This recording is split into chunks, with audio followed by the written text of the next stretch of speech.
If I could. All right, well, welcome to another session of Black History Conversations.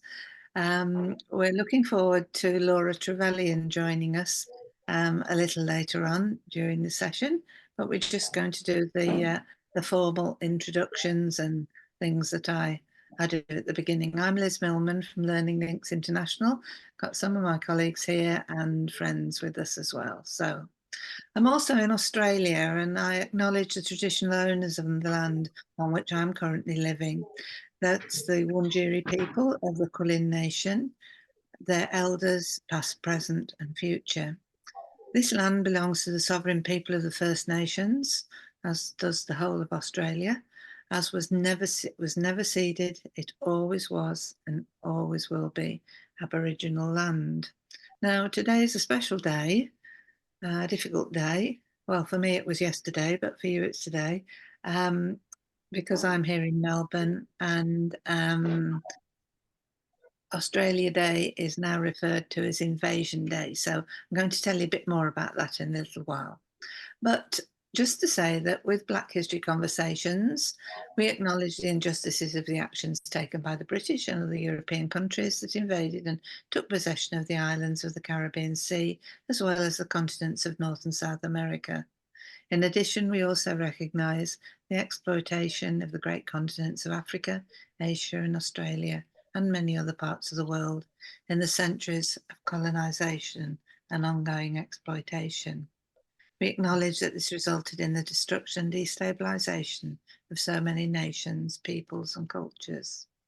Thank you to Jackie Pennant for suggesting that we actually did an acknowledgement relating to Black history as part of the approach that we take. So if there's any comments or anything, then we're always pleased to look to adjust or modify or change or acknowledge the fact that this is an okay approach, and it mirrors the approach that's used in Australia in all kinds of contexts. Even in the shopping centre I was in yesterday, the moving information board there has acknowledgement to country, and that's the shopping centre.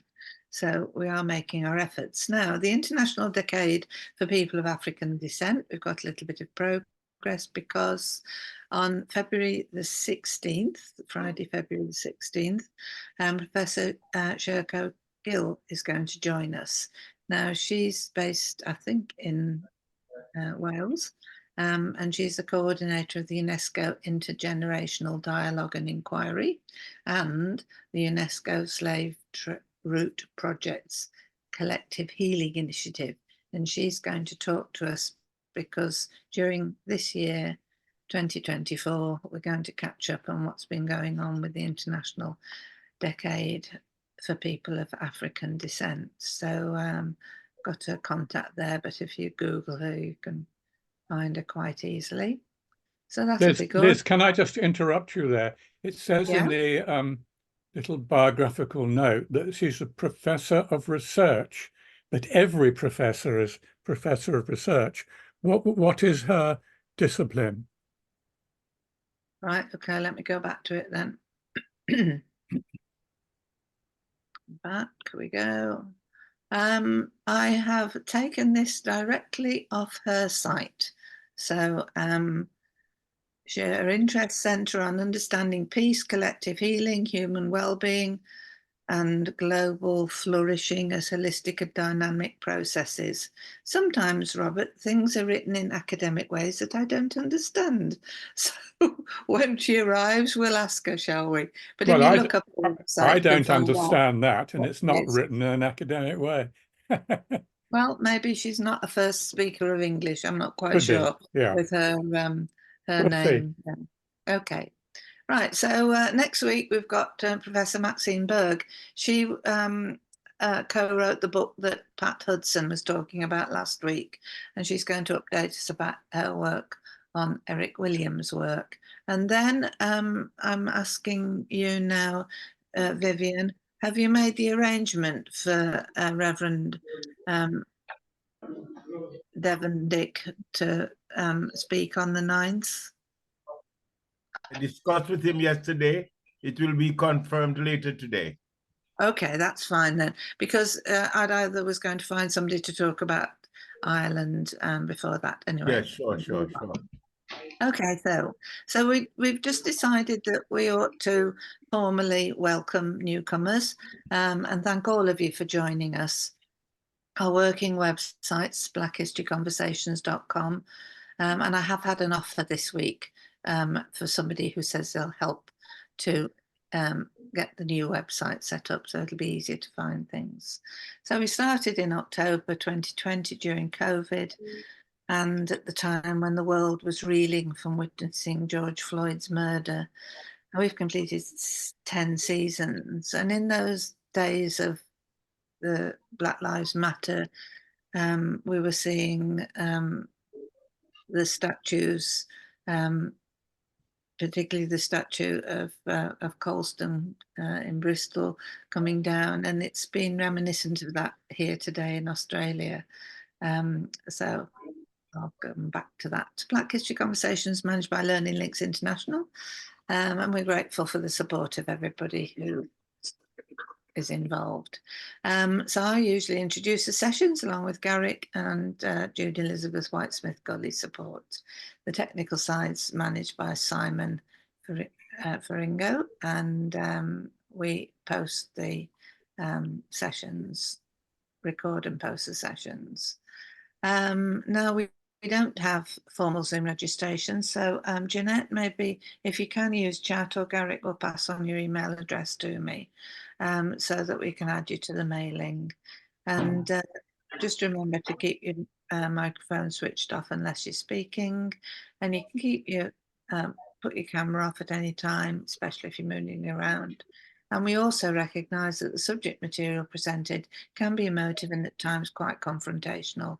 So Garrick Prayog's happy to talk through any issues offline. So that's that. Now, Australia Day, 26th of January. There have been all kinds of arguments over time, but Australia Day this time, its inappropriateness because it's a date that celebrates the arrival of Captain Cook in the invasion fleet that came to Australia. So it's not really a very tactful day to bring everybody in Australia together. So for the last years I've been here, there have been ongoing arguments about whether Australia Day is appropriate or not. And today there have been protests right across the major cities in Australia. So that's been very significant. And after the disastrous referendum where the Aboriginal people of Australia asked for a voice in Parliament, and that was turned down in the referendum, this year is particularly poignant, and it's very sharp. The feelings are very sharp. It's the best way of me perhaps reminding it. Okay, so here again, this is Your Independent in the UK. If you're in the UK, showing the extent of the protests that have been going on across Australia, the anniversary of the arrival of British colonisers in the country, demanding that the holiday actually is recognised more as a day of mourning.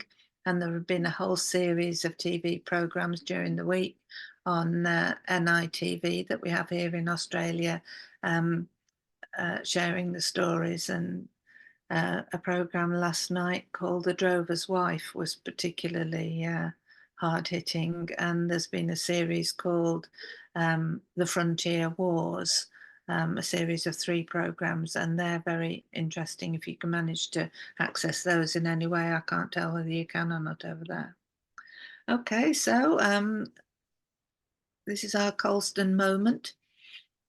The statue of Captain Cook was actually cut down across his ankles, so his boots are still up there on top of the pillar, and that's caused quite a rumpus.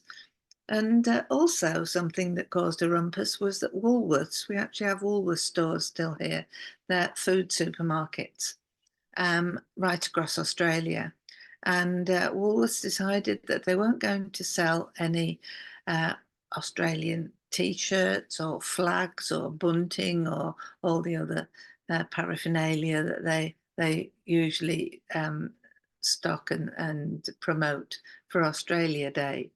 The result of that was that a couple of Woolworths stores were vandalised, and people were arguing against Woolworths not celebrating Australia Day. So put a big cross there to tell you.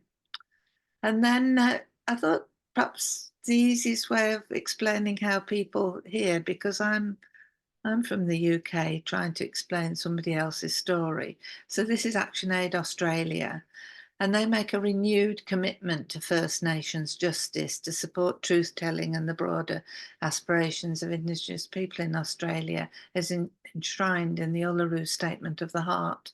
If you don't know about the Uluru Statement of the Heart, it's probably worth Googling that and finding out, because that was something very significant that the Aboriginal communities across all Australia pulled together several years ago. So they acknowledge that January the 26th is a challenging day. It's a public holiday, so there's lots of barbecues because it's summertime here and people go to the beach and just have a good time. It's an annual reminder of the invasion of this country and the dispossession of the First Nations people, their ongoing survival and resilience in the face of racism and injustice. The number of Native Aboriginal people who were killed in the Frontiers Wars and killed through the illnesses brought by the colonisers is just awful. The important day for reflection and action and solidarity with First Nations communities around the country. And just to point out that the First Nations people continue to face stark inequality, racism, poorer health, higher rates of incarceration and marginalisation because successive governments have failed to support self-determination and allow First Nations people to decide what's best for them. ActionAid works to advance justice globally, and today we stand in solidarity with the First Nations people who have been protesting at the celebration of January the 26th for decades. I would and I will try and get somebody who is Australian, who is from one of the Aboriginal communities, to talk with us, but it's actually 1 o'clock in the morning here, so it's asking a lot for somebody to come live. Liz, why do people pick on Captain Cook, one of the world's most distinguished seafarers, who didn't make any contact with Aboriginal people in Australia and was on a mapping, charting and scientific expedition? He had absolutely nothing whatsoever to do with the colonization of Australia. Well, it's really interesting because it's Captain Cook who's getting the it's the focus, and we can talk some more about that because it is an important point that you're raising. It's perhaps not as accurate as we'd like to see historically.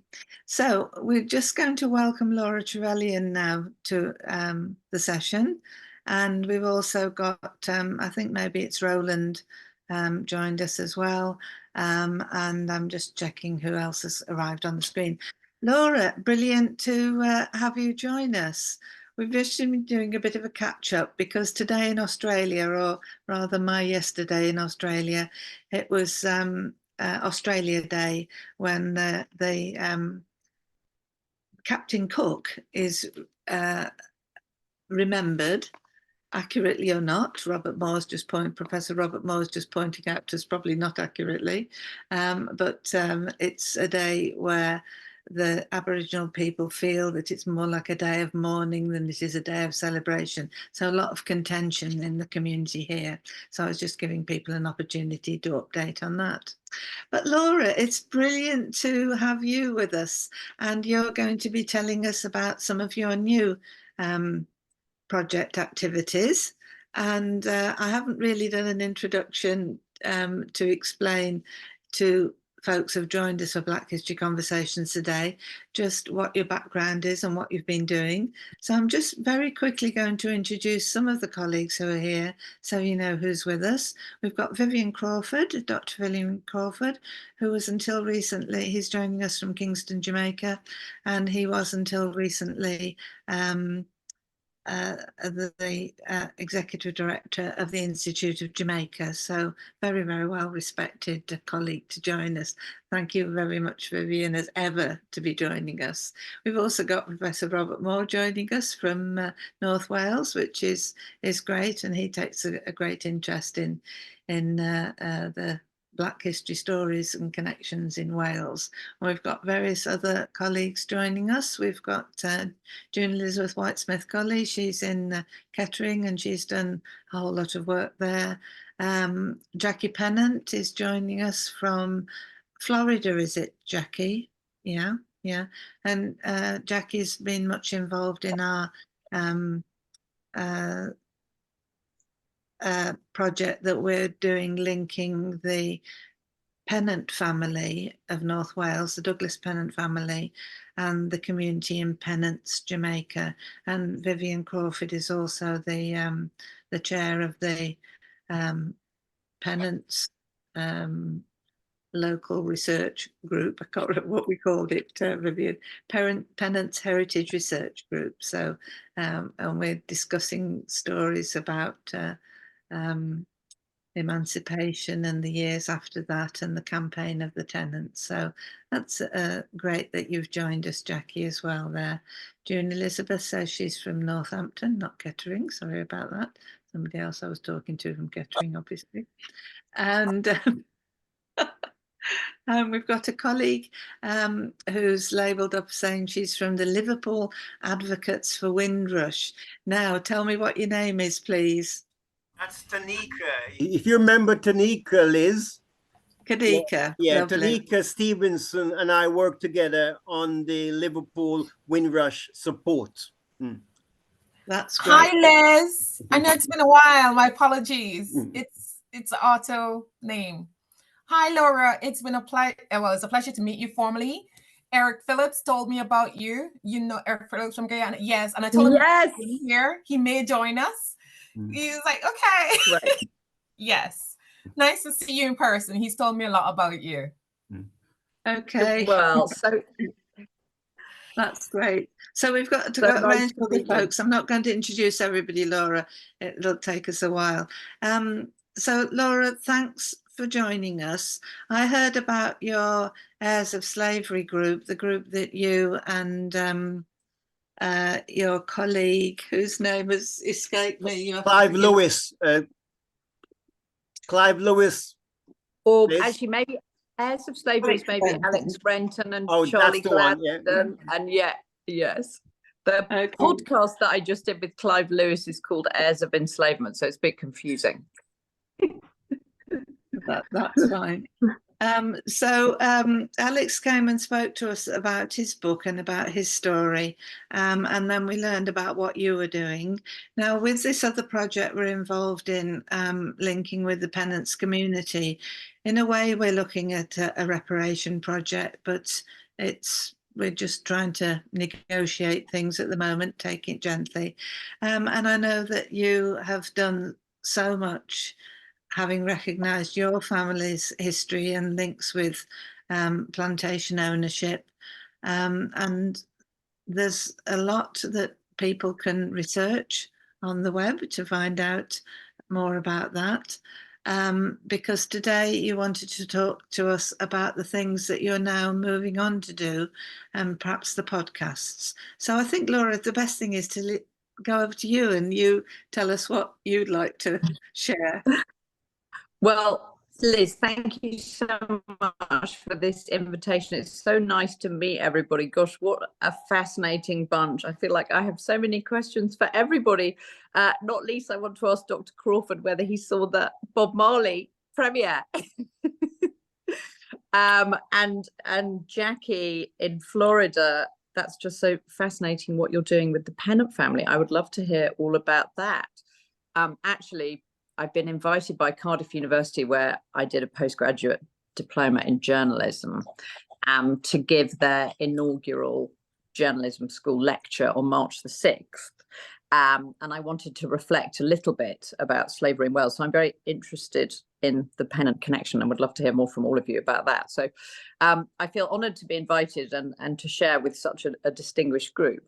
But yes, just very briefly, I'll tell you. So I left the BBC last year after 30 years, after I had done a documentary in Grenada about my ancestors, past as enslavers there. But what was so interesting to me was that when I went to Grenada and met so many people there who'd been working on the reparations movement for years, all of whom said, you know, apology and repair are very important, and you could be very helpful to us in setting an example.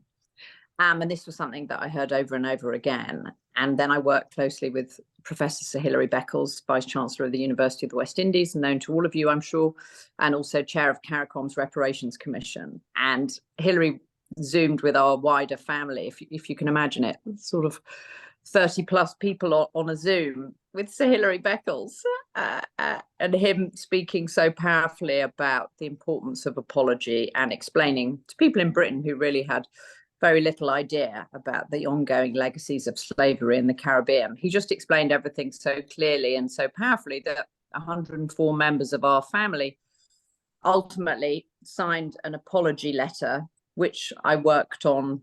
Well, we all worked on, but I specifically worked on the text with Sir Hilary after it had been drafted really by my now 81-year-old uncle, who's a general practitioner, and really took hold of the drafting process. But then I worked with Hilary and also with Grenadian reparations colleagues on the text as well. So yes, so all of that was all very interesting to me. And I'm now a fellow, an honorary associate fellow at the PJ Patterson Institute for Africa Caribbean Advocacy at the University of the West Indies, which is a great honour that was bestowed upon me at the end of last year by PJ and Sir Hilary. And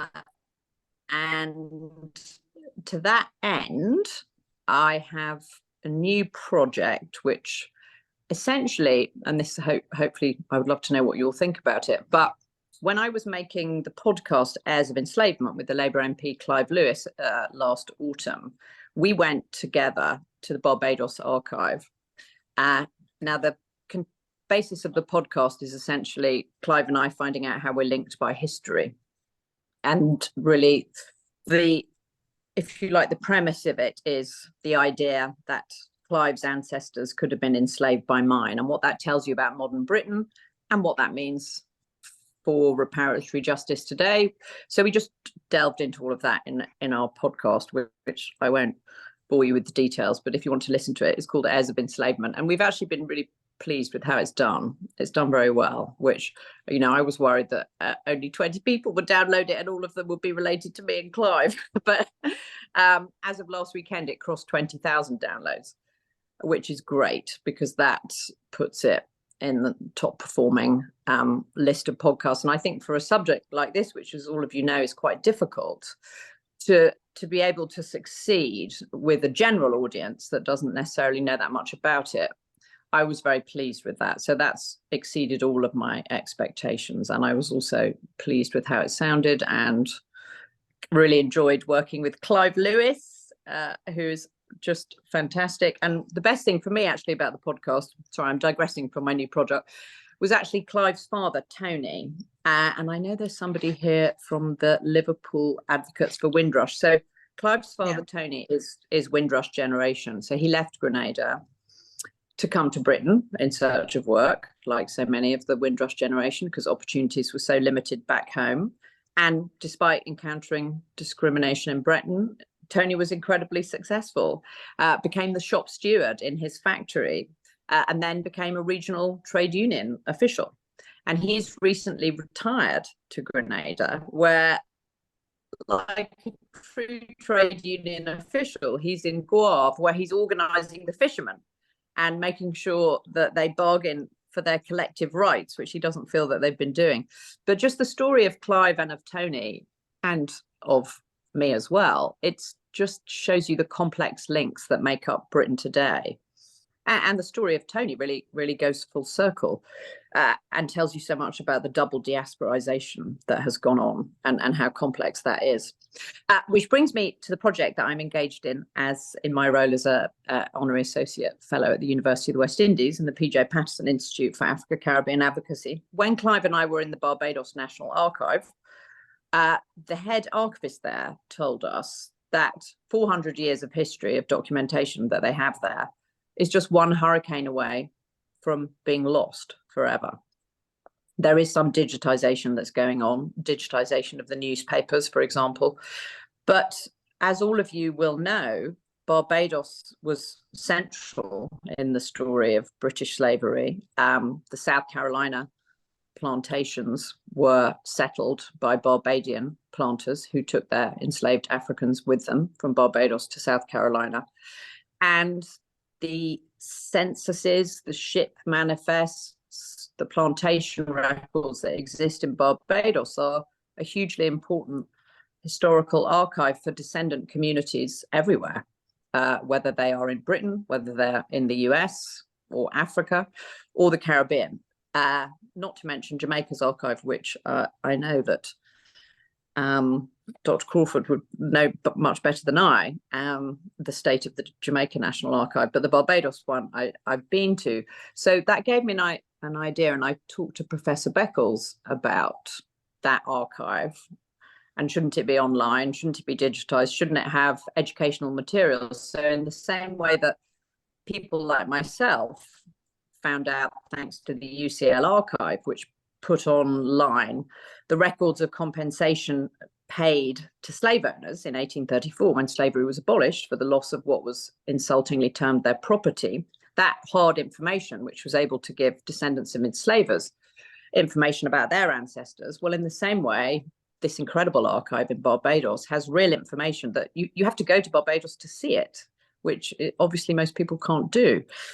So Hilary got very excited about the idea of an online archive of the early period of slavery from the 17th century onwards. He did his PhD in the archive in Barbados, so he knows it well. And he said his idea was that Barbados, Jamaica, and Antigua, particularly, that these archives, if they were online with educational materials that actually told the stories that are contained within those documents, that this would be an enormous resource for descendant communities, for scholars, and for, indeed, artists, storytellers, well, everybody. And that this is he felt that it was a very important project, and it would be a good thing for me as a fellow to get behind. So that's what I've been doing, and talking to people in the US who are also interested in this work.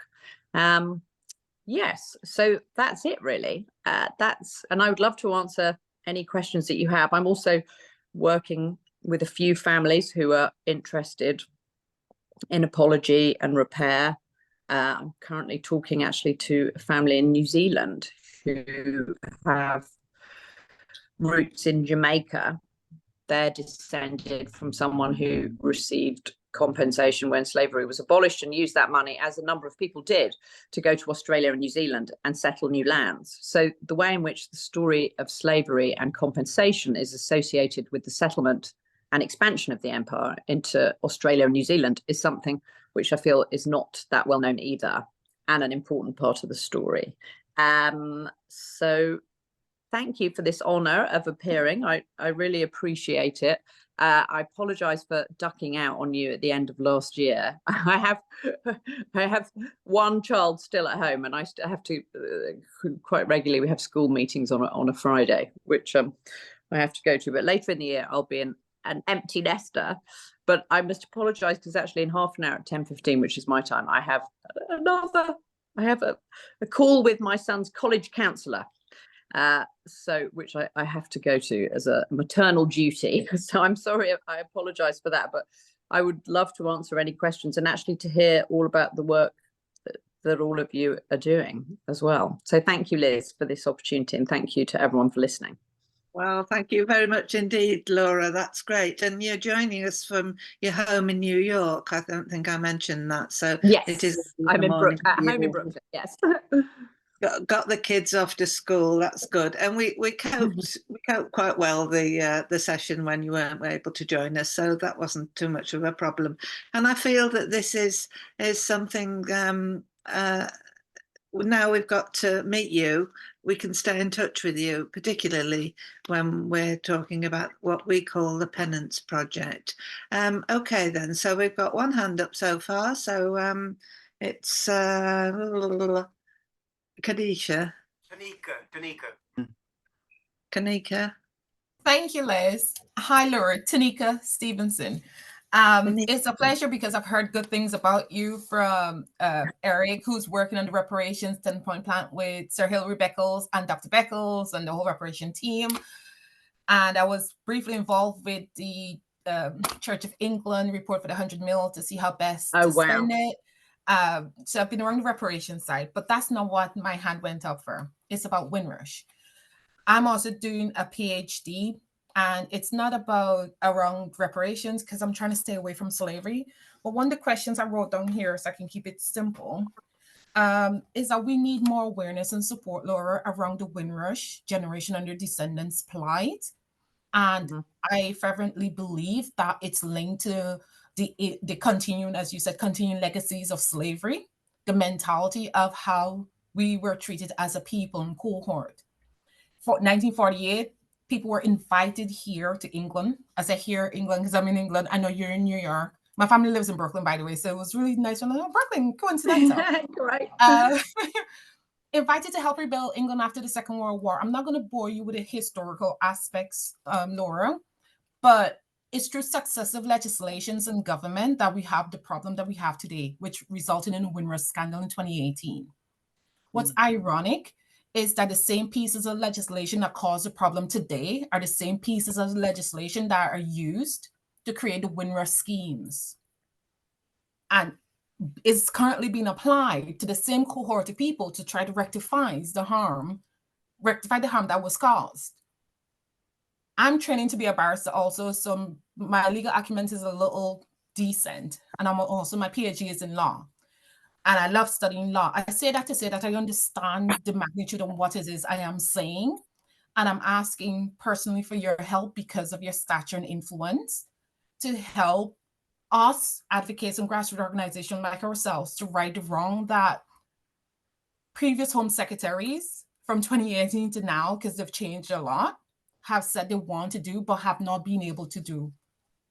I don't know if it's possible or how it could be possible, but we would appreciate any help and support we can get to support this cohort of people. Thank you. Well, thank you, Tanika.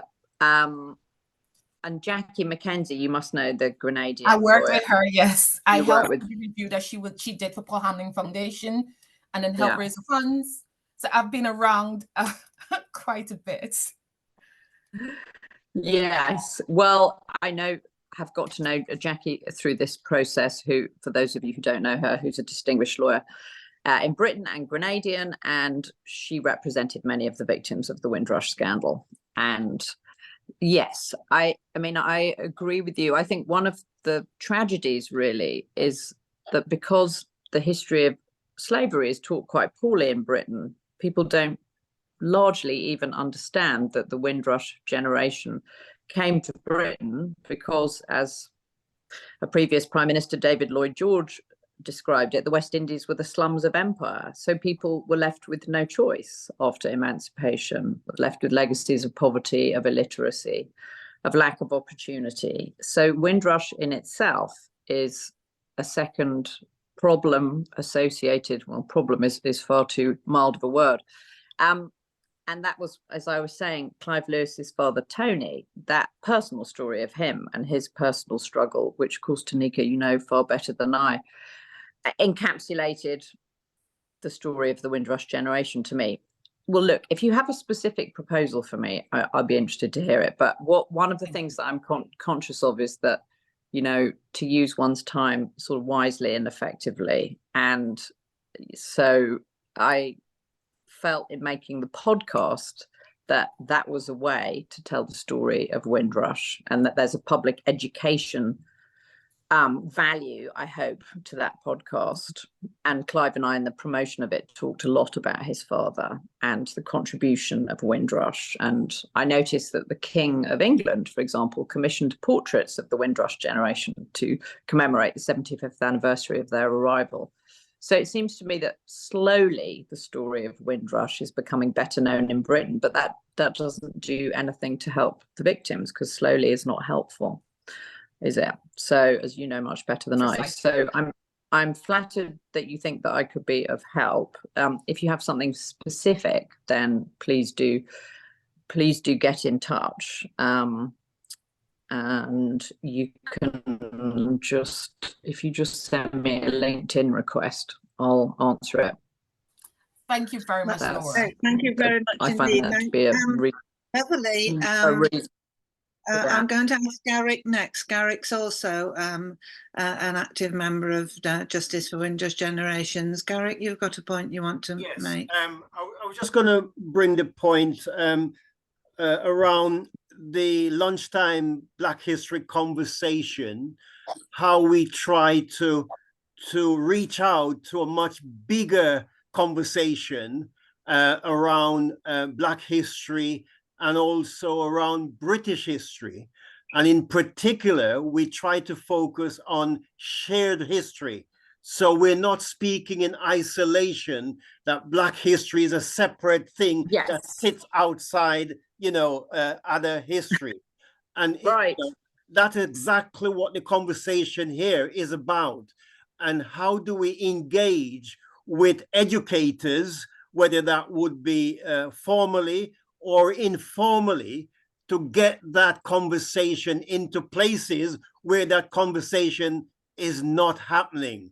And so whatever we can do to sort of widen those conversations, when we talk about, as you mentioned, the project you're involved in, when we make those conversations, how we connect that into the bigger conversation around, world history, Black history, African history, global history, Caribbean history. It's making all those connections.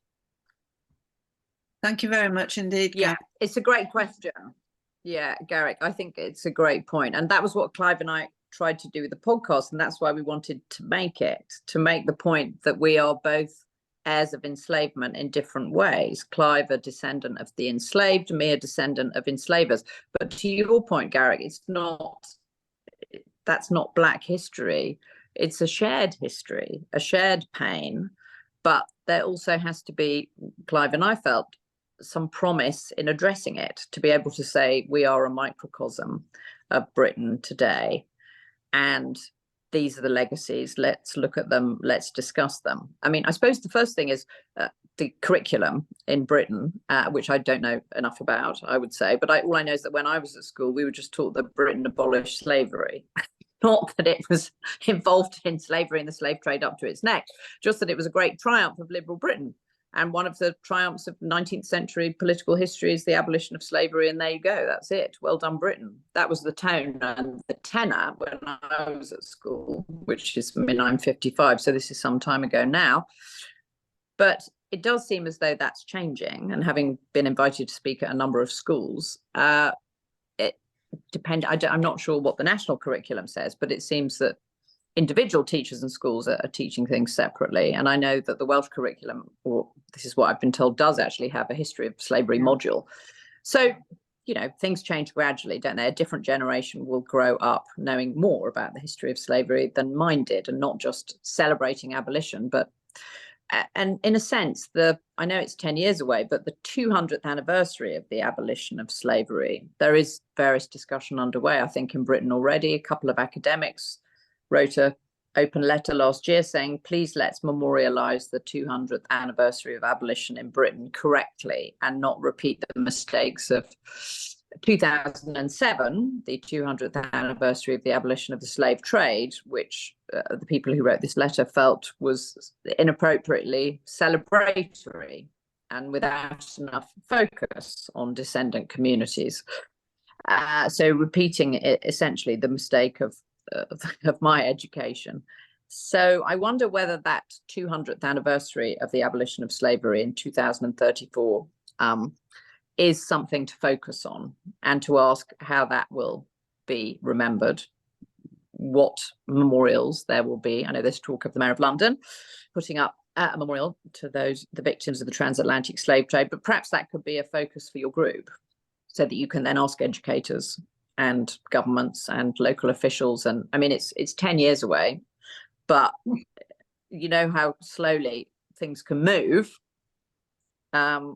So that would be one suggestion. Certainly something that we can think about. Now I've got lots of hands up, so it's going to be Vivian Crawford first, then Beverly, then June, and then Jackie. Okay, so, and then Laura, I think we'll have used up your time. So Vivian, over to you. Oh, thank you very much, Liz.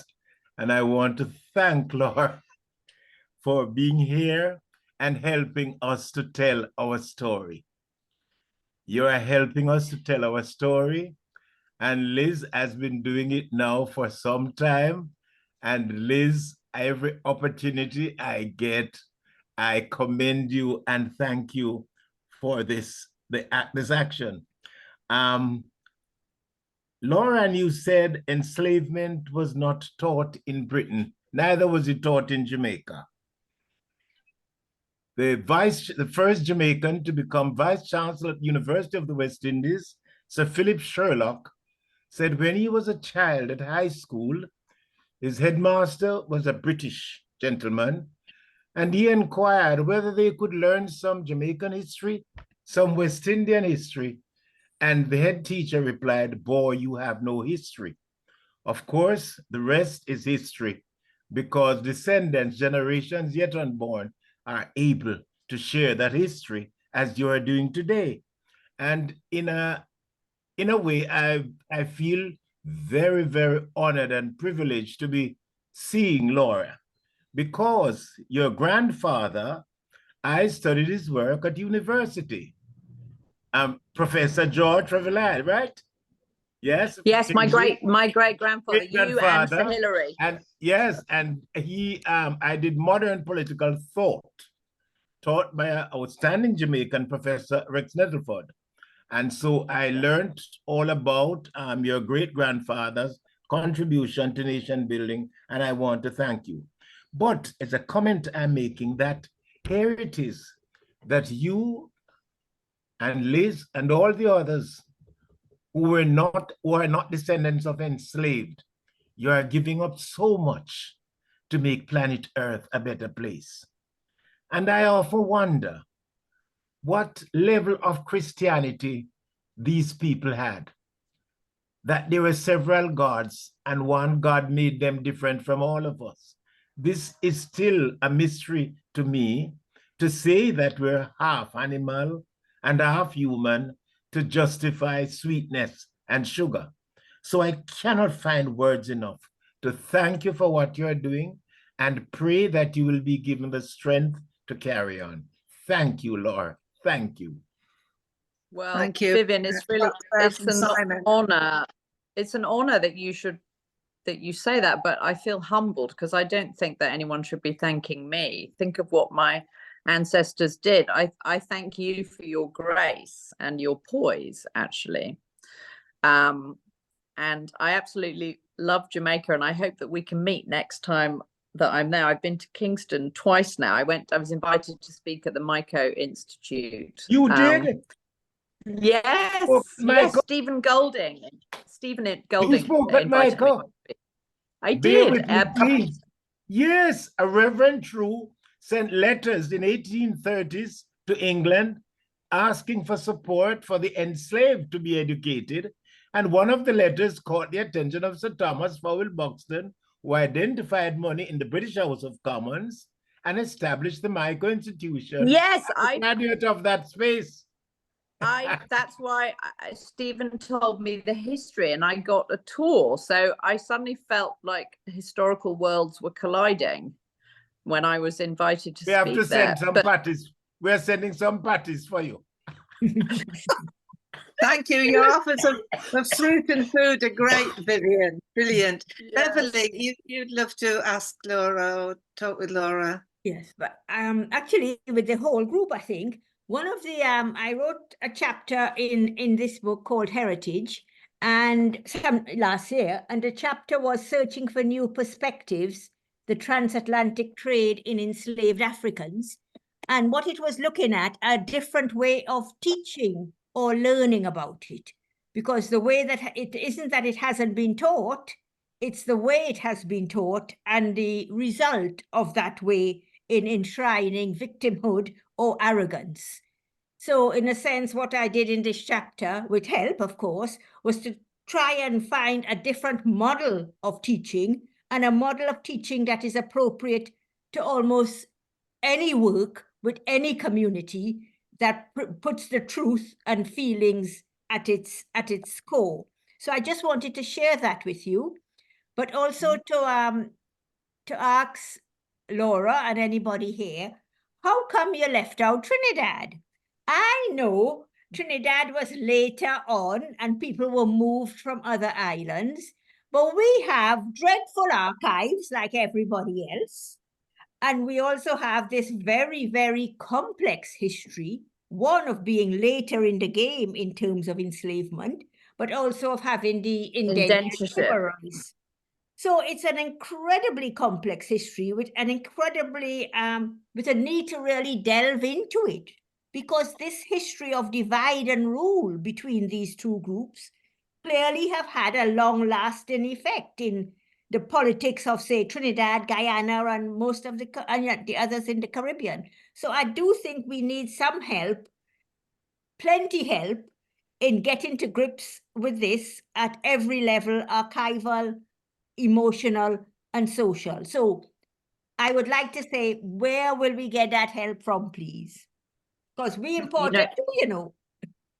Absolutely. No, it's a great question. And I actually went to Guyana last summer with the Gladstone family and worked with Eric Phillips on their trip, actually, and their apology for their ancestor John Gladstone, father of the 19th century English Prime Minister William Gladstone, who was in fact the intellectual architect of indentureship, as I'm sure you know, Beverly, but I did not. And I think for the Gladstones, that was really a lot to try and absorb, the idea that their ancestor not only was one of the most compensated enslavers in the British Empire at abolition, but that he then was the intellectual architect of indentureship in Guyana. And you see the ethnic politics in Guyana today and realize that that is a direct legacy of 19th century British rule and policy. So, but yes, I quite agree with you. I think all of the archives in the Caribbean should come under a project ultimately. But what Sir Hilary Beckles and I were talking about was an initial project of the early period of slavery, because the documentation in Barbados begins in the 1620s. So I guess that's what we were just talking about as an idea. But hopefully, if something like this is successful, yes, all these archives should come into it. And the US researchers that I've been talking to, who are very advanced, actually, in much more advanced than British archivists, really, in their thinking, are talking about how do we link up all of the databases which are out there already. The British Library, for example, has very important Caribbean collections.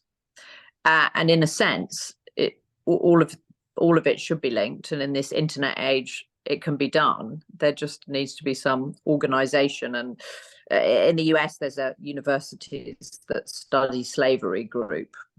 In Britain, there isn't even a collective body like that. So that would be a start. And again, I wonder if the umbrella of the idea of the 200th anniversary of the abolition of slavery in 2034 couldn't be a way for British institutions and universities to come together to talk about sharing all of their archives in a way that is meaningful for descendant communities across the diasporas. So, but Beverly, you make excellent points, and I really want to read the new perspectives, because I think that's what it's all about. Well, thank you very much indeed. And Beverly, I think I'd just like to invite you to be our speaker one session, and you can talk about that and some of the other work that you've done as a researcher in your area and the things you've published. So Beverly, if we can sort out a date, that would be great. So thank you very much, and thank you, Laura. Jackie, you wanted to ask Laura something.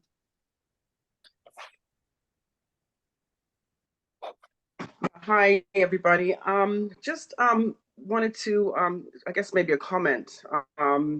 So I'm a lay person, not in education, just coming from, visiting Penryn Castle, learning the history, and trying to educate myself as to, all of this. And then, as the more I look, the more I see. And what has been amazing to me is the fact that there's so much information, and it's known information, but it's almost as if it's been purposefully concealed, hidden, So my question is, particularly in your generation, Laura, your the people who were the enslavers, there seems to be a will to not have this information out there, to kind of just keep it under wraps. So how do you navigate that? How do you, because, not just with the people, the families, but the institutions, the churches, it's like, it seems to me that it's not necessarily something that's welcome, what you're doing. How do you navigate that? And on a political perspective as well. Well, the thing is, I worked at BBC News for 30 years. So the values of BBC News guide me in what I do now, which is essentially accountability, transparency, honesty, and truth, and also speaking truth to power, really. So, but to your point, George Orwell, the British writer, the author of 1984, whose real surname was Blair, he wrote that Britain is like a family that's guilty about the source of its wealth.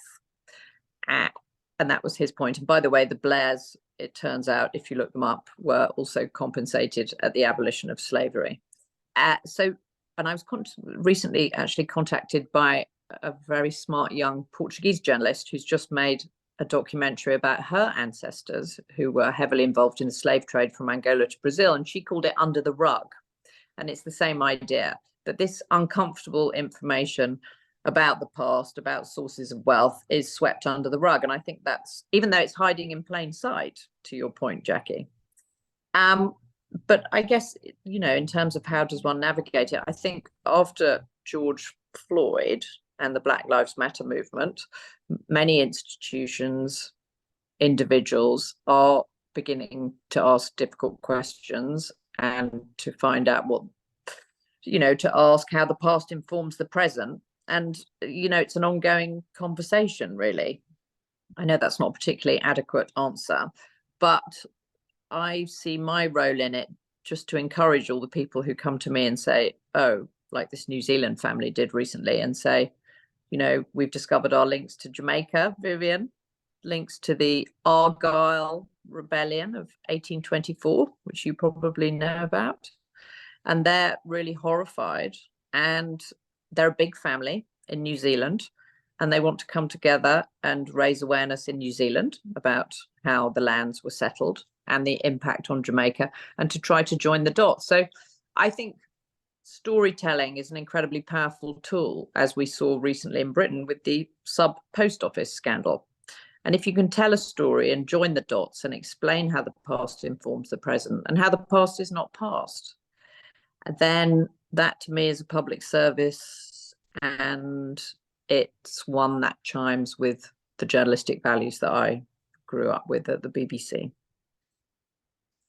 Thank you very much indeed. Jackie is much involved in what we're trying to do to support the Douglas Pennant family. They're now, it's a hyphenated surname, the Douglas Pennant family have, we discovered, got a foundation which has funds in it for use in the local area in North Wales where they had the castle and land, but also in Jamaica. So we have been trying to help the family, help in inverted commas, I think, to be able to spend some of this money in Jamaica. So we have now got a proposal into them, which has been carefully costed, and it's been a lengthy process. Now, the site that you've got for Heirs of Slavery is excellent. So folks, if you can look that site up, it's heirsofslavery.com, I think that's right. And it's really very informative. And I've gently been mentioning to the legal person that I deal with on behalf of the Douglas Pennant family that we are talking to you and that you're going to be coming on the programme. I know it's quite, I wouldn't have been surprised if Michael hadn't turned up, but anyway, I'll be able to tell him about the fact that we're talking with you, because they really, it seems it's difficult for them to know, as one family, one organisation, to how to do this. It's the actual logistics that are problematical now, it seems, for them. They're now questioning about what tax they'll have to pay if they make a contribution in Jamaica, and how the money is going to be transferred. We're at that basic level. So I do hope at some stage that we may be able to link them with you, and maybe through Heirs of Slavery they will gain confidence, knowing that others are also addressing this horrible history. It's not nice having your history, and I think we all appreciate that. It's a difficult history. Well, as Vivian will know, there's a very active National Reparations Council in Jamaica, and Stephen Golding, I've referred a number of people to Stephen, the son of the former Prime Minister of Jamaica, who's active in that committee. There are people who, on all the Caribbean islands, since CARICOM's 10-point reparations plan came out, part of that was for every island to have a reparations committee and think about a reparations strategy. So there are people to talk to about what you might do as an individual family. It's not so complicated, actually, and people who will be happy to talk to you. And I, for example, gave £100,000 to education funds in Grenada, to the University of the West Indies, to bursaries, and to a charity for rural school children, helping with the costs of education. And we've now formed a family charity, the Trevelyan Grenada Reparations Fund. And my objective this year, one of the objectives I have this year, is to get all 104 family members who signed that letter to give at least £100 to the charity, because then that would be £10,000. And I'm going to Grenada in a couple of weeks, during the 50th anniversary of independence celebrations, to meet with members of the Reparations Committee and to talk about where money could usefully go. So yes, of course, it's slightly complicated to transfer money. When I was transferring, I was transferring it in US dollars, 127,000. The transactions got flagged twice by my bank, by the banks in the Caribbean, because of money laundering protocols that exist. And in the end, money had to go via a bank in the Cayman Islands. It's not, none of it is simple, but you can work out the tax implications. You can get tax receipts. None of it's impossible. Yeah. And there are people who've been thinking and working and discussing this in the Caribbean for a long time. And as Sir Hilary Beckles said to our family, no one has heard from the descendants of enslavers. They haven't been seen for dust. And you're part of our history, and you're welcome in the Caribbean. And he wasn't hostile, he was welcoming. And he did indeed welcome our family to Grenada in February of last year. And we had a public apology ceremony, which, yes, it was quite emotional and fraught and difficult, I think, for many Grenadians who were there. But all of us afterwards felt like it was important, that something important had happened in the process of acknowledgement and repair, and that it was a beginning. Mm-hmm. Thank you very much indeed for that. Vivian, I'm going to ask you to come in next. I know, June, you're waiting. A corollary to the point When made, your a time is corollary to the point made by Laura about the descendants of the masters, we call them. It would be remiss on my part if I did not recognize Lord Anthony Gifford. Lord Anthony Gifford, Tony. Yes. I declare interest. I'm a member of the National Reparations, Government National Reparations Committee. And I usually sit beside Lord Anthony and we sort of voce. And he told me a truly moving story. He was not taught about enslavement. And as an adult, he went to a conference in Ghana. And when he heard the horrors of enslavement, Tony said he cried. And while he was speaking with me, he was crying. So I'm very moved that the descendants of those who were the masters are helping us now to dress our wounds, which are still there, not scars. The wounds are there. And I acknowledge Lord Anthony Gifford. That's extraordinary. That's an extraordinary story, Vivian. And yes, I'm so sorry that I have to actually disappear now and get on the phone with my son's college counsellor.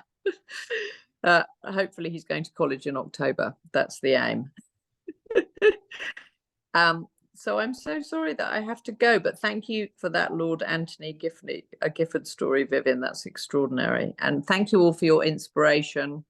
And Liz, thank you for this invitation. Well, Laura, you would be very welcome to come back any Friday and we would take time to talk more with you. It's a very important link for us. Okay, sending the parties. Where do I send the parties? Oh, yes, you'll get your Jamaican patty coming in the post. When you send a patty. Or a mango, I'll whatever send it you is. my email address. Laura, thank you so much for your time. Thanks to everybody. That's brilliant linking with us. We'll keep in touch. Okay, Yeah, bye keep for in now. touch. Thanks to everyone. Bye-bye. Bye. Bye. Now, June Elizabeth, I'm aware that you missed out on a question there. Yes, well, I think I'm not telling you how to operate, but I think sometimes you have to not let somebody like Mr. Dr. Crawford, he's so interesting. You know, you have to let him come in and, you know, make use of his time while he's with us. Absolutely. Absolutely. Well, great. So let's have some folks' comments after that then. And thank you, Beverly, for the points you made too. Michael, was there anything that you'd want to say about that opportunity with Laura here? Me? Yeah. I thought it was another Michael. I thought it was excellent. It's got a very difficult position that she's in. You know, I know I've read she comes under so much flack, but I think what she's doing is just fantastic. The way she engages, and particularly the work she does with Hilary Beckles. You know, it's extraordinary. It really is. Because I know I've got some friends who've got stately homes, and there's always some concern about exposing themselves because there'll be people coming with, you know, with pickaxes and torches coming down the path looking for their slice. And so they're very hesitant, but it's great to see the way she embraces it. Inclusive, you know, the work she's done with Hilary Beckles is just outstanding and opened the way for a number of people I know who are ready to follow in their path. So that was excellent. So thank you for inviting me. That's all right. Well, thank you. And I think your comments there were pertinent because it is pretty special that she has taken a lead and she has done so with great humility, but also with the backing of her whole family, and her story about how she actually went ahead to go to Grenada and to make the offer, make the apologies. Quite an incredible story because she didn't realise. I'm just going to share the screen and go back to my my PowerPoint because she actually had written a book about her family written a book about her family before she discovered all these papers in the shed or wherever they were kept, and then began to investigate that. So it's surprising in a way, but not surprising in a way, that people just don't know of their family's history. I mean, you might be suspicious if you're very wealthy, but if you're very wealthy, perhaps you just think you're very wealthy. So that was interesting to me to find that out. And then she went on to do this BBC documentary, Grenada Confronting the Past. And those of you who are in the UK may well be able to see that still. So it would be worthwhile following that up if you wanted to. And that's that was a Google link, but I can't see it over here. So, but then the public letter, the apology that they put forward, was very, very carefully worded. So I just put a few things together there. But also in Jamaica, the voice, I'm not sure if maybe this is the UK voice actually. There was an article about it. So there's still a whole lot of contentious issues there. But the link that she's also making is that she has got links with the royal family through one of the members of the heirs of slavery, whose name I can't remember, who's got direct links as King Charles's cousin. So there's a lot of potential in what she's doing. I think an incredible amount of potential, and the podcast series is excellent. There's about 8 sessions, I think. I've listened to most of them, and there is a session on Windrush in that, so that would be worthwhile as well for people to follow up. So thanks for. I just wanted to explain that, Beverly. I think, as you know, following on from your question to Michael, I just felt that what was important to emphasize was her humility. Yes. Because I think there has to be a recognition of her privilege in terms of wealth and networks that makes connecting with Hilary Beckles easy. Not all of us have ready access to vice chancellors of the University of the West Indies. So I think we have to recognize that she's coming from a position of privilege, as well as her astounding humility. And I was also a little bit intrigued when she said it wasn't easy for the Grenadians who were there. And what I'm considering is the impact, how hard it is for the enslavers to recognize it, acknowledge it, and apologize. But is there an impact for those enslaved that is also not easy? And I just wonder if we don't think about what's the impact on the enslaved. What she's done with the podcast, Beverly, is that she's worked with Clive, what's his name, Garrick? Lewis. Clive Lewis. The MP, Clive Lewis. Yeah. So Clive Lewis, as a descendant of enslaved ancestors, worked with her to produce the podcast. So that is the question you're asking then, isn't it? Where is that voice? And he's come forward with that voice. So that would be interesting for you to look up, Beverly, and then we can talk some more about that and hear how that goes. Yeah, because it's the impact on not just on that one person, but the people listening to it, rather than the people who produce the podcast. Am I making sense? That there is a wider impact on a variety of people that we have to understand, I think. It's only a small point. I mean, I was very impressed with her humility. I'm not saying anything against her at all. No. I just think we need to look at it very widely. Yes. Okay, so that's something to process. Robert, and then Jackie. Yes, just a quick comment, because I'm afraid I have to leave shortly. But for obvious reasons, we've talked a lot about the Pennants and Penrhyn Castle and so on, but the Trevelyans had the most magnificent house in Northumberland, Wallington Hall, which is now in the hands of the National Trust. And that has very, very extensive grounds. In fact, my main connection with the place is that I knew the wife of one of the gardeners. But anybody who's traveling in the northeast of England who gets a chance to see Wallington Hall really should go and have a look at it. It's different from Penrhyn Castle, and magnificent in its own way, and has lots and lots of historical connections with very important and interesting people in politics and the arts, literature and science. And it's there to, you can visit. It's open. So I hope people will. Fascinating. I mean, somebody said, what about other islands? Why aren't we looking at them?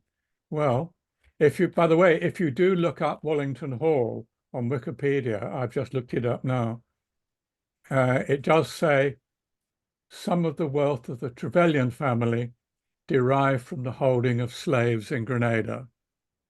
So that's all it says.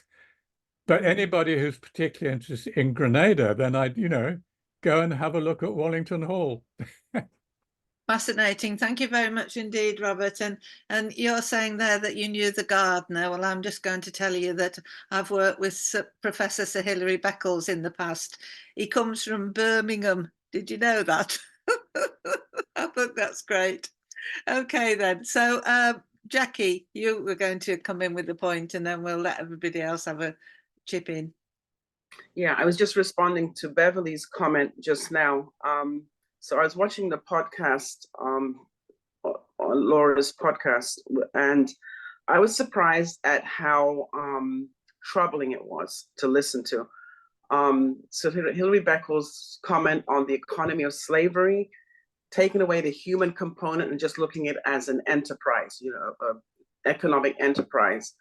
And yeah, it was really troubling. I was like, how do you explain that to school children? Or, how do you, wrap your mind around this?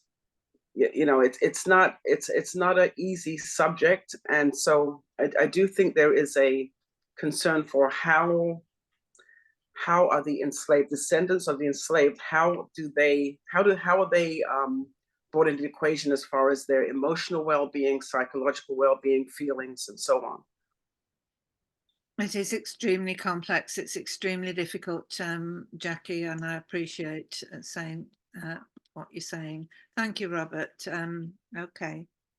So Robert's going to get on his way now. I don't know if there's any other comments that others want to come in with at this point. Helen, it's been lovely that you were able to join us. I don't know if you've got any comments. Okay, over to you then, Tanika. Oh, thanks, Liz. I just want to say thanks for the opportunity for letting me ask Laura a question. As I indicated, I'd heard about her from Eric Phillips, who worked on a 10-point plan for CARICOM and what she'd done in the past. But also, I really thought it was really important to bring the connection to Windrush with slavery, because a lot of people haven't made that connection. And I agree with, what's her name? The woman who mentioned, Beverly. Sorry, I had to thing across the screen to see the names without, sorry, the woman. Beverly's comments about effects from the slaves' perspective. Now, I do believe that there's ongoing legacy of slavery that has affected the way that we are treated even to today, just as minority groups, but more specifically, back in 1948 and prior, why were a certain cohort of people invited over to help rebuild England? Because they had the skills, or because everything else was already taken from them that it could? After they've done that, the way they've been treated now, and had they, for example, had Britain had more respect for the people that they were invited, then they would have been treated different. Not, for example, arriving and can't come off the boat because Parliament then changed its mind and didn't want them to leave. The next day they came off the boat looking for accommodation. Afterward, okay, I've been invited to England. No Irish, no blacks, no dogs. That's a sign of rental accommodation that they were seeing.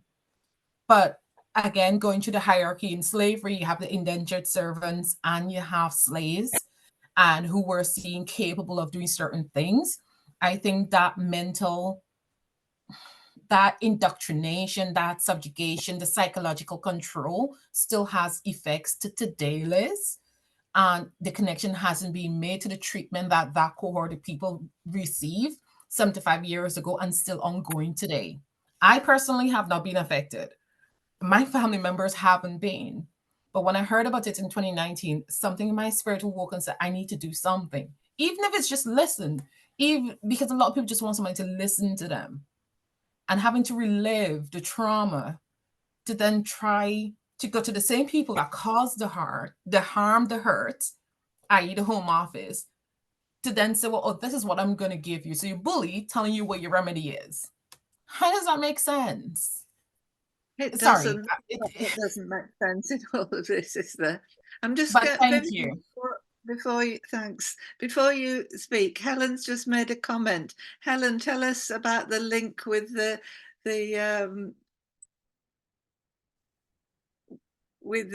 Lady Dorothy Stanley, who you've written about. Yeah, it was just that she was an admirer of George Otto Trevelyan, and she thought he was a great admirer of hers. I mean, she thought he was in love with her. But she visited Wallington at his invitation and finished up babysitting his sons. But there was no mention in any of his memoirs about ever knowing Dolly. But clearly he must have known her because her artworks appear on the walls in Wallington. And, so she definitely had some connection there, but maybe it was in her head. Well, thank you very much indeed for that, Helen, and thank you for joining us today. It's great. Vivian, you wanted to come in with a comment? Just inquiring from the group if anyone knows about any support being given to Jamaicans who served in the First World War, the Second World War. Is there any group working on their behalf? Can you? Sorry. Have you got an answer? No, I was going to ask a follow-up question to Dr. Vivian's question. What do you mean support? I'm a veteran. I'm a British veteran, British Army veteran. So I'm particularly keen on... Well, what I mean is they went and fought for king and country, and that's it. They returned. I have relatives who lost leg and maimed, and that's it. And for those who passed, and they put up what they call a cenotaph. But as we say in Jamaica, that's not a legal tender at our supermarket. True. I don't have an answer, Liz, nor do I, Miss Vivian, but it's something that I will be happy to inquire and possibly revert to Garrett. Similar to the Windrush. Yes, thank you. Okay, thank you. Where in Jamaica are you from? Portland?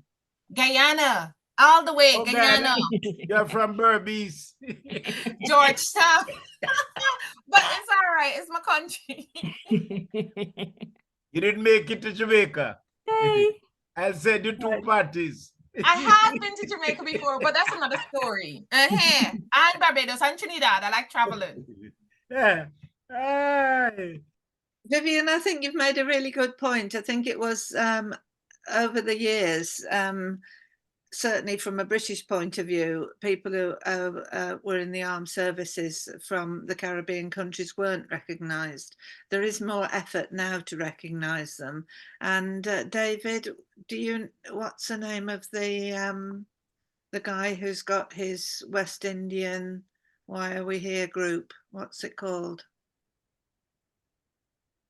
Does anybody know? Horace Barnes. Horace Barnes. And his group's called Why Are West Indians Here? Why Are West Indians Here?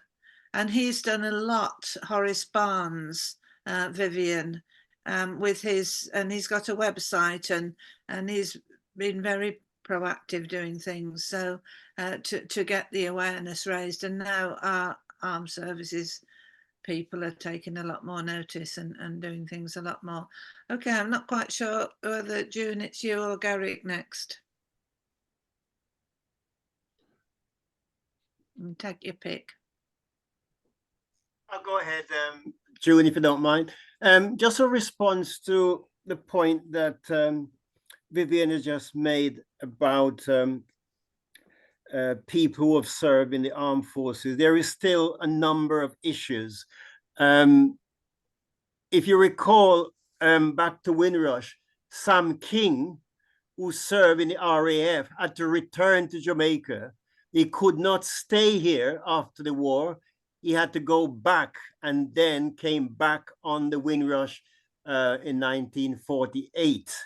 However, there are many individuals that's not been recognized who have fought in the armed forces, and many still have issues in establishing their status as a British person.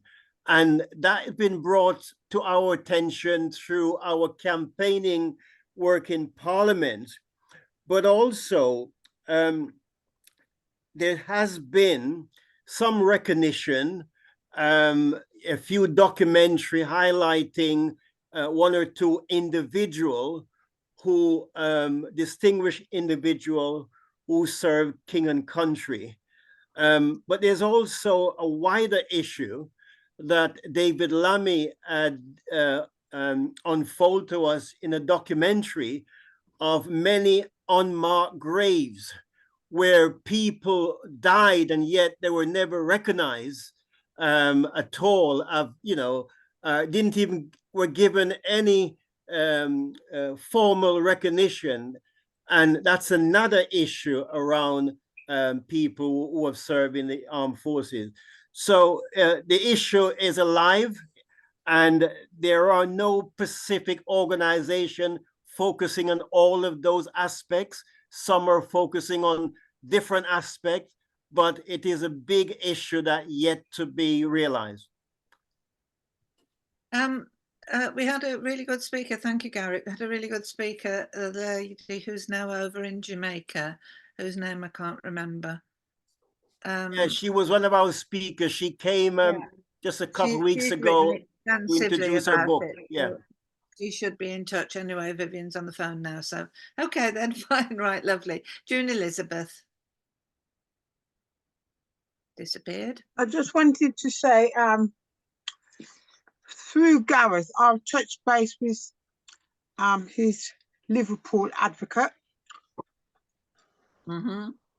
I'll touch base with her because I think we can share some information. Tanika. Yeah, Tanika. Yeah, I'm an international Windrush advocate. In the last week, I've had 3 compensation positive for my clients. And what I would like to do is to touch base with you. We could exchange some information. I think that would be fantastic, June Elizabeth. I think you need to talk with it directly with Tanika. With Gareth, through Gareth. Can you through Gareth? Garrick, that would be excellent. Thanks very much indeed. Okay, well, Jackie, I think it was so valuable having you join us today. Thank you ever so much. I really mean that. Thank you ever so much. Because with the Douglas Pennant family, I don't think they see giving money to a project in Jamaica as reparation. I actually don't think they're sophisticated enough.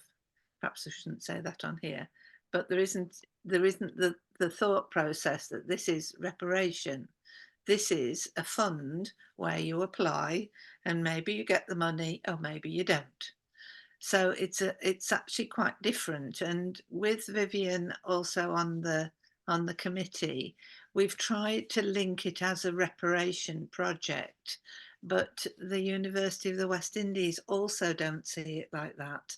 So there's obviously some sort of sensitivities around what is seen as a reparation project and what isn't. But Jackie, it was so valuable having us with you.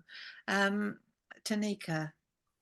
If I may, Liz, thank you. I just wanted to ask and suggest to everyone on here, if you know anyone that's been affected or think that could be affected by Windrush, there's 5 generations, Liz.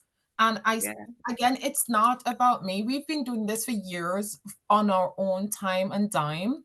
Garrick 2018, myself 2019. And it's about getting the message out there, because once the Home Office takes away the schemes, people are going to be in the same position they were before and know where to go. So if anybody knows anyone affected or anything, please, if they need support, we're here. Our website, I'll put a link to it in the chat. That's all I wanted to say, Liz. Thank you. Thank you. And Vivian. No, I was saying the descendants are those who are hurting. We are not seeking money nor blood legacy. Somebody should answer for me a very, very burning question. Why is it that when they entered the churches at the end of the service, including my brother, who will be 93 next month and lived in Battersea, why is it they are told, do not return next week? Somebody please give me a response to that. Not today. It will take too long. It will Sorry, take can you please repeat the question? Vivian, I didn't understand the question, Liz. Sorry, can somebody please repeat the question? I didn't understand the question. You know, when you go to church, and as most of us did, but we don't return to the church week after week. There's a reason why, right? And that's also connected with the formation of many Black churches, because they could not find the reception there, so they had to go elsewhere. And I was one of those that can give you first-hand information. Really? Yes, yes. And you're a baby? Well, listen. I went to a church. When I arrived in the UK, my mother says, this is the church. I went to a church, and the very first visit, me and my brother, 2 of us, when the service was finished, and the priest come to the front to shake your hand and to bid you goodbye, he did not put his hand out to us. And we were told, we don't think this is the place for you, right? That's what we were told. And we were young people at the time, young people, not under the age of 18. This was in 1066. Well, no, not as far back as that. 1966, but not 1066. Vivian, sadly, I think that many stories can be told like that. And why did it happen? Blatant racism. That the churches, the white institutions weren't welcoming at all. And many still aren't as welcoming as they could be to people who are Black, or perhaps from any other ethnic minority coming into Britain. Britain is a racist country. It happens here the same in Australia, in slightly different ways, but Black people here are finding there are places where they're not welcome, and Aboriginal people are Black people, and they're not always welcomed into, well, white communities. The other way around, I suppose that sometimes white people aren't welcomed into their communities, but it is such a complex issue, but it's a really good one to raise. Now we've got Roland and June Elizabeth. I think June Elizabeth's next. Yes, I just will echo what was said, but briefly. I know a Jamaican man, because he's passed now, in Northampton. He was a very good carpenter. And one day he told me, the church that I go to, because I go to Baptist and Church of England, he said when he came in the 60s and he went to the nearest church, when he got in, everybody turned around and looked at him, and the priest stopped the service, and he walked up to him and said, like, told him he'd have to leave. He said, "You're in the wrong church."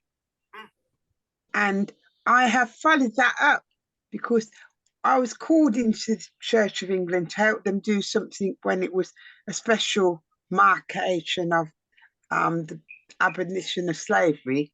And I've done a lot of projects. And now my priest has left, is retired. I've kind of only go now and again, you know, and I do my thing online. But it happens even if you go to, it still happens today. If you go to a church where they ain't got black people, you get that frosty reception. I got that in Charleston, Virginia. I went with my uncle, who's a Jamaican, right? Melbourne Henry, and he was the only black man that lived in that part of Virginia. And when we went to the church, nobody said hello to us. Nobody at all. And you could feel the vibes. So it's, as you say, Liz, it's a racism that's maybe inbred. Right, well, we're hopefully, Vivian's going to arrange for one of his colleagues to come and talk with us, and this will be one of the issues that we'll be raising. And, you know, now that the Church of England is looking into its shady past, never mind about shady, we need a stronger word than that, then perhaps we'll also be exploring more about that. I can see you laughing there, Tanika. Right, Roland, you've got your hand up. Roland, can you hear me? Yeah, good afternoon. Can you hear me okay? Good afternoon, Roland. Yeah, can you hear me? Yes, yes. Okay, sorry. Yeah, I just wanted a couple of points I would like to make, but I wanted to get clarification from the gentleman that said, when you go to church, you're asked not to return.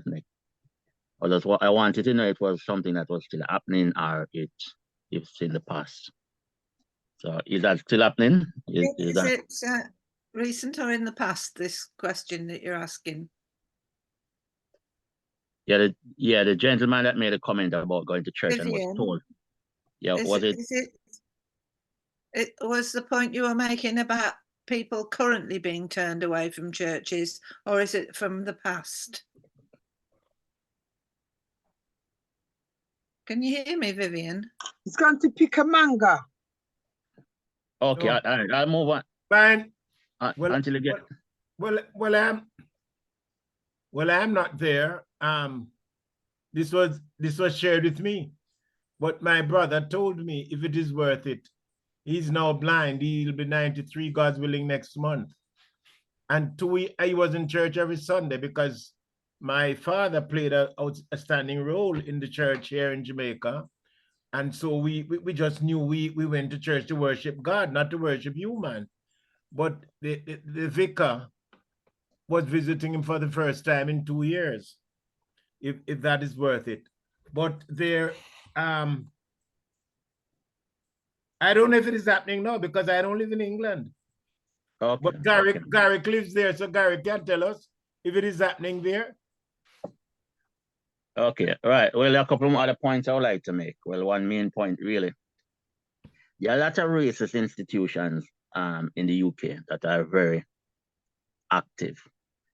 I live in Twickenham, and a few years ago, say 15 years ago, my daughter joined a ballet class, and she was ignored to the extent was the racism there was harsh and it was brutal to the extent that she went to another ballet club and joined that other one.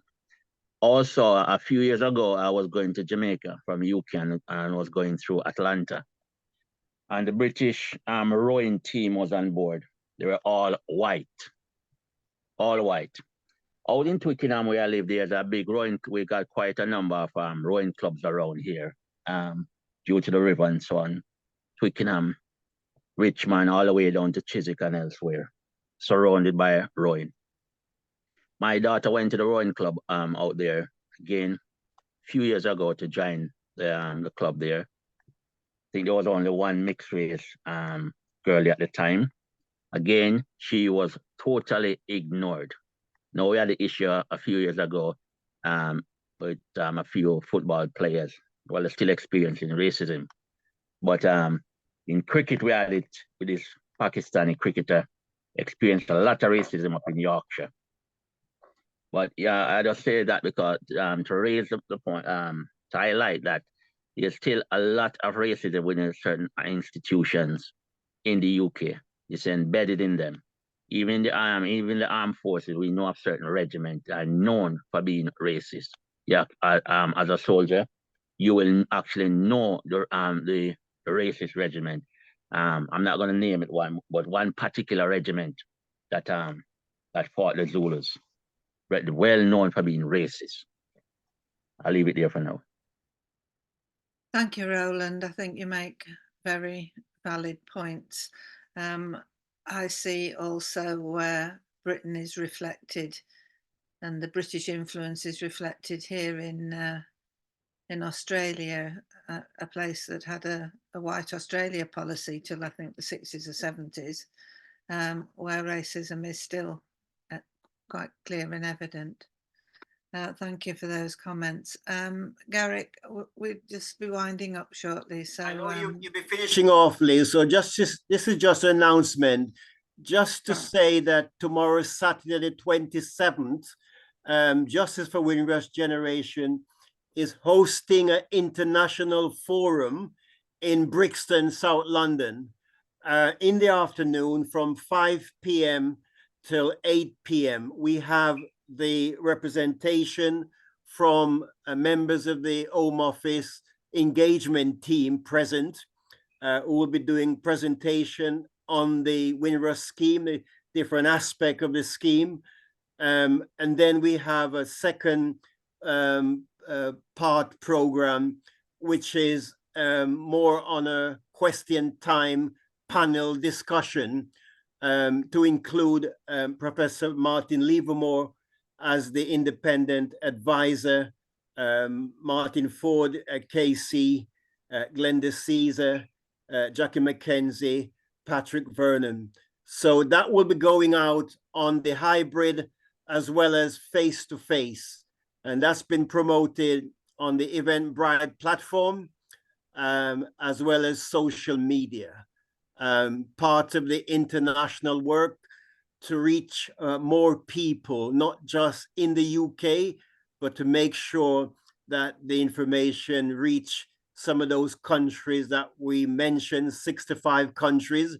We still have to reach those countries that do not know or aware that they're part of the Windrush generation.